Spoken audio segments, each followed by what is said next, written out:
Hello বন্ধুরা, আজ চলে গেছিলাম আমি কলকাতার ফেমাস রাজ স্প্যানিশ ক্যাফেতে। ধর্মতলায় এই ক্যাফেটা আছে, আর এই ক্যাফেটা স্টার্ট হয়েছিল 2008 সালে। ভাবতে পারছো কত পুরনো। ভেতরে গিয়ে অ্যাম্বিয়েন্সটা দেখলাম, সেটা তো আরোই সুন্দর। পুরো দেওয়ালের মধ্যে যারা যারা ভিজিটার্স ছিল তারা নিজেদের অটোগ্রাফ বা যাই একটা মেমোরিজ লিখে গেছে এখানে। এই ক্যাফেটা ফরেনার্সদের মধ্যে ভীষণ ফেমাস, কেন এখানে ফরেনের খাবার দাবার খুব ভালো পাওয়া যায়, স্পেশালি স্প্যানিশ খাবার খুব ভালো পাওয়া যায়। এখানে দেখছো নোটস লিখে গেছে সবাই।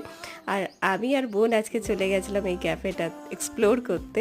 শুনেছি নাম, কিন্তু কোনোদিন যাইনি, তো ভাবলাম আজকে চলেই যাই। আর দেওয়ালে কি লেখা আছে সেইগুলো বসে বসে পড়ছি যতক্ষণ না খাবার আসছে। এইদিকে আজকে অর্ডার করেছিলাম পিৎজাটা দারুণ ছিল।